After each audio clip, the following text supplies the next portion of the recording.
Mon histoire. Je m'appelle Thomas, et je vais partager avec vous mon histoire tumultueuse avec les dérives sectaires.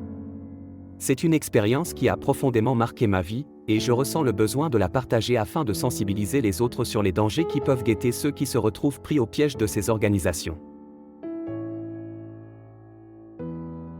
Tout a commencé il y a quelques années. À l'époque, j'étais un jeune homme en quête de sens et de spiritualité. J'avais toujours été fasciné par les questions existentielles et la recherche d'un équilibre intérieur. C'est dans cet état d'esprit que j'ai rencontré un groupe qui se présentait comme une communauté spirituelle ouverte et bienveillante. Au début, j'étais attiré par leurs discours inspirants et leurs enseignements qui semblaient apporter des réponses à mes questions les plus profondes. J'ai été accueilli à bras ouverts et entouré de personnes qui semblaient partager mes aspirations. C'était un véritable sentiment d'appartenance et de camaraderie.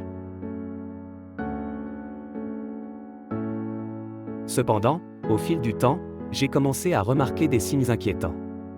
Le groupe devenait de plus en plus exclusif et fermé aux personnes extérieures.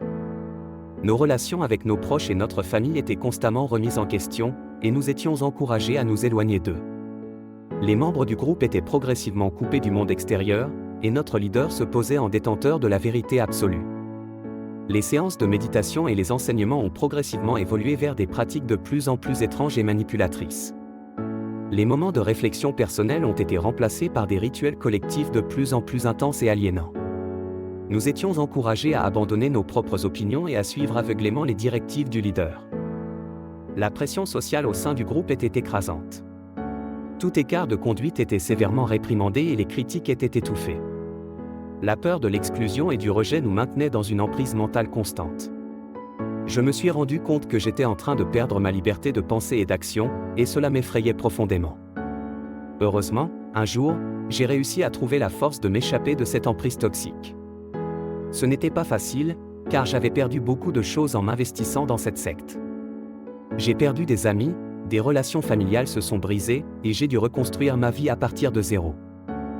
Avec le recul, je réalise que les dérives sectaires sont insidieuses. Elles commencent souvent par des promesses séduisantes de bien-être, d'épanouissement et de vérité. Mais au fur et à mesure que l'individu s'investit davantage, il se retrouve piégé dans un système de manipulation et de contrôle. La recherche de sens et de spiritualité peut être utilisée pour exploiter les vulnérabilités des gens. Aujourd'hui, je veux mettre en garde les autres contre les dangers des dérives sectaires.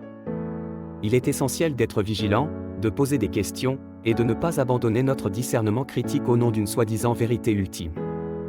La spiritualité authentique et la quête de sens peuvent être des forces positives dans nos vies, mais elles doivent être explorées de manière libre et responsable. Ne laissez personne vous convaincre que vous ne pouvez pas penser par vous-même. Restez ouverts, mais prudents. Votre libre arbitre et votre intégrité sont des trésors précieux à préserver.